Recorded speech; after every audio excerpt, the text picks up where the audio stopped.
Hey guys swap here. इस video में हम डिस्कस करने वाले हैं clinical anatomy of the upper limbs which are given in book BDC. So let's have a quick recap of the clinical anatomy of these bones. So let's start with clavicle. तो clavicle सबसे easily fractured bone है हमारी पूरी body में, और अगर हम outstretch या मतलब इनडायरेक्ट वॉलेंस के केस में अगर गिरते हैं तो उस कंडीशन में सबसे ईजीली फ्रैक्चर जो होगी वो क्लेविकल होगी।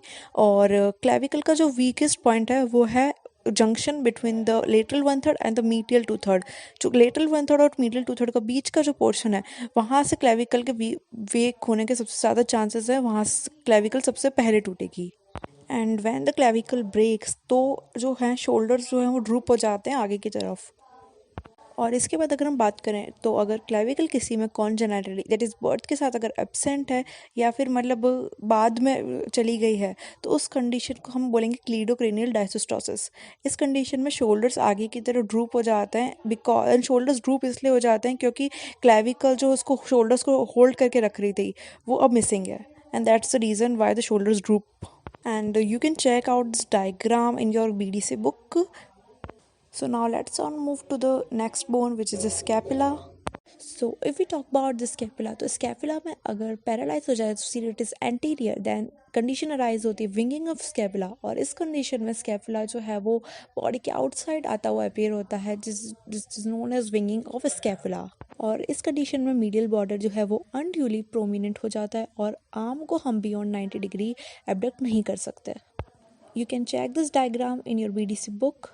And the next point if we talk about then scaphoid scapula जो है एक development anomaly है जिसमें medial border जो है वो becomes concave. So now let's move on to the next clinical anatomy of the bone which is humerus.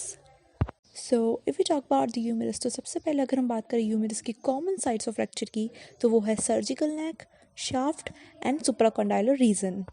और इसमें से भी कॉमन है सुप्राकॉन्डाइलर फ्रैक्चर जो कि यंग एज में कॉमन है, और ये प्रोड्यूस हो सकता है अगर हम आउटस्ट्रेच हैंड के फॉर्म में गिरें। इस कंडीशन में जो लोअर फ्रैगमेंट होती है वो जनरली डिस्प्लेस हो जाती है बैकवर्ड, और इस कंडीशन में एल्बो है जो थोड़ा अनड्यूली प्रोमिनेंट हो जाती है क्योंकि एल्बो जो है वो अपनी लोकेशन से थोड़ा सा डिसलोकेट हो जाती है, थोड़ा सा डिस्प्लेस हो जाती है अपनी ओरिजिनल पोजीशन से। सुप्राकॉन्डाइलर फ्रैक्चर से इंजरी भी हो सकती है मीडियन नर्व को, और अगर ये हुई तो it can lead to the Volkmann's ischaemic contracture which is caused by the occlusion of brachial artery.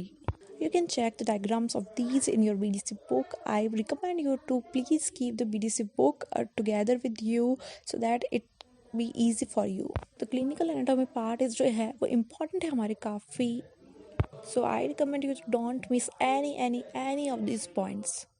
इसी में अगर हम नेक्स्ट पॉइंट की बात करें तो अगर एक नॉर्मल एल्बो को हम एनालिसिस करें तो नॉर्मल एल्बो में 3 जो बोन पॉइंट्स हैं, 3 बोनी पॉइंट जो हैं वो एक ट्राइंगुलर फॉर्म में होंगे, हमको एक ट्राइंगल फॉर्म होता हुआ दिखेगा।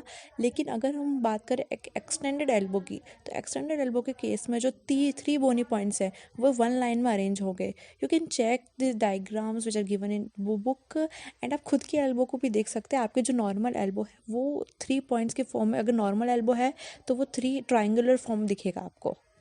एंड द नेक्स्ट पॉइंट इसकी ह्यूमेरस का जो पूरा जो है जंक्शन है अपर 1/3 एंड लोअर 2/3 के बीच का, वहाँ पे ब्लड सप्लाई बहुत ही ज़्यादा पुअर होती है। तो इस कंडीशन की वजह से अगर कोई फ्रैक्चर वगैरह हो जाए वहाँ पे तो उस कंडीशन में या फिर तो वो उसका यूनियन बहुत ही ज़्यादा डिलेड होगा या फिर नहीं होगा उस कंडीशन में। And the next point is कि अगर हेड ऑफ द ह्यूमरस जो है वो डिसलोकेट हो जाए इनफीरियरली तो इसको हम दैट इज़ हम कह सकते हैं उसको सबग्लिनोइड। So now let's move on to the clinical anatomy of the next bone which is radius. So if we talk about the radius तो अगर हम आउटस्ट्रेच हैंड फॉल होते हैं तो उस कंडीशन में रेडियस अपने लोअर एंड से 2 सेंटीमीटर अबव से वहाँ से फ्रैक्चर हो जाएगी, तो उस कंडीशन को कॉलेज फ्रैक्चर कहा जाएगा। इस कंडीशन में डिस्टल फ्रैगमेंट जो है वो डिस्प्लेस हो जाती है अपवर्ड्स एंड बैकवर्ड्स, और जो रेडियल स्टाइलर प्रोसेस है वो लाई करने लगता है proximal to ulnar styloid process के। वो नॉर्मली तो डिस्टल साइड में होता है अल्नर स्टाइलर प्रोसेस के, लेकिन ये जो कंडीशन फ्रैक्चर हो जाता है इसके बाद वो प्रॉक्सिमल लाई करने लग जाता है। और अगर ये डिस्टल सेगमेंट जो है वो एंटीरियरली डिस्प्लेस हो जाता है तो इसको हम बोलेंगे स्मिथ्स फ्रैक्चर। तो फिर हम ये कह सकते हैं कि अगर वो प्रॉक्सिमली डिस्प्लेस हो तो उस कंडीशन में कॉलेज फ्रैक्चर, एंड इफ अगर वो एंटीरियरली डिस्प्लेस हो तो उस कंडीशन में स्मिथ्स फ्रैक्चर। और अगर इसी में हम नेक्स्ट पॉइंट की बात करें तो अगर किसी बच्चे के हाथ मतलब अगर उसको एक सडन जर्क मिले, कोई बहुत ही पावरफुल जर्क मिले, तो उस कंडीशन के केस में तो ये होगा कि ये जो रेडियस का जो हेड है वो अपनी जो पोजीशन है जहाँ रेडियस और अपनी ग्रिप में फिटेड है वहाँ से थोड़ा डिस्लोज हो जाएगा रेडियस का हेड और ऑफ द एन्युलर लिगामेंट, और इस कंडीशन को हम बोलेंगे subluxation of the head of the radius, और you can say that pulled elbow. और जब ये कंडीशन हो तो हमें जो हेड होगा जो रेडियस का हेड है वो हमें थोड़ा सा हॉलो फील होगा। सो इसके भी अगर आप चाहें तो डायग्राम चेक कर सकते हैं बीडीसी से। And now let's move on to our next bone which is ulna. So if you talk about the ulna, तो अल्ना जो है वो स्टाइबलाइजिंग बोन है फोर आर्म की, और अल्ना का जो ट्रॉक्लियर नॉच होता है वो जो है ग्रिप बनाता है ह्यूमरस के लोअर एंड से। मतलब ह्यूमरस का जो लोअर एंड है वो ट्रॉक्लियर अल्ना के ट्रॉक्लियर नॉच के साथ जुड़ा रहता है, और इसी फाउंडेशन पे या फिर हम कह सकते हैं इसी नींव पर ये जो अल्ना जो है वो प्रोनेट कर सकते हैं, सुपीनेट कर सकते हैं, मतलब ऊपर अपने हम हैंड्स को ऊपर नीचे मूव कर सकते हैं। ये अपर लिम्ब की एफिशिएंट मूवमेंट में वर्क करता है। सो नेक्स्ट पॉइंट कि अगर जो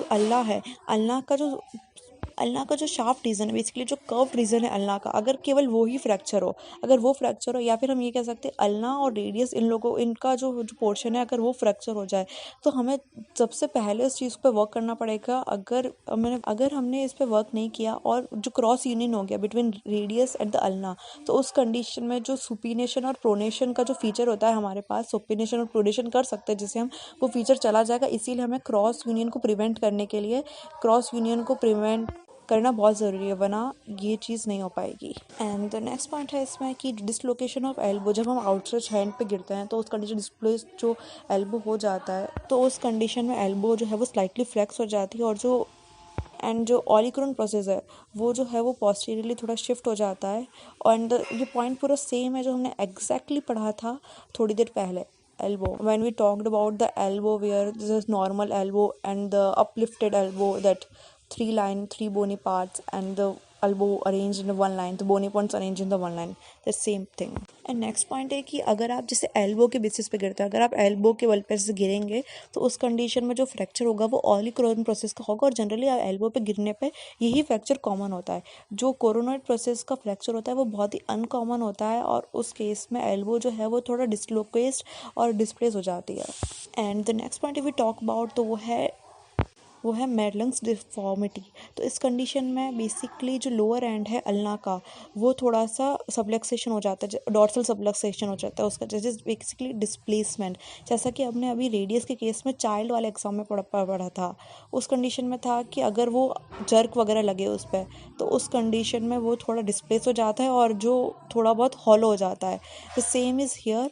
तो इसका भी रेडियस से बहुत फ़र्क आता है। अगर इसका रीज़न ही बेसिकली ये होता है, अगर जो रेडियस के लोअर एंड पर रिटार्डेड ग्रोथ हो रही है, थोड़ी स्लो ग्रोथ हो रही है, उस कंडीशन में जो अल्ना पे भी अफेक्ट आएगा। वो कहते हैं ना संगत का असर, तो आप इसको रिमेंबर कर सकते हैं। दोनों मतलब एक जैसी दोनों को रिलेट करके समझ सकते हैं, और साथ ही अगर आप इसके डायग्राम्स भी चेक कर सकते हैं। So here on we end up with this part 1 in which we covered bones like clavicle, humerus, radius, ulna, and the next part 2 in which we covered the bones like carpals, metacarpals, phalanges. So stay tuned with me, and part 2 will be super out soon. And if you have any doubts or queries related to this clinical part, then comment me down in the comment section, and of course, don't forget to like and subscribe if you seriously love the content and want to see more videos like this. Till then, bye bye. Swap signing off.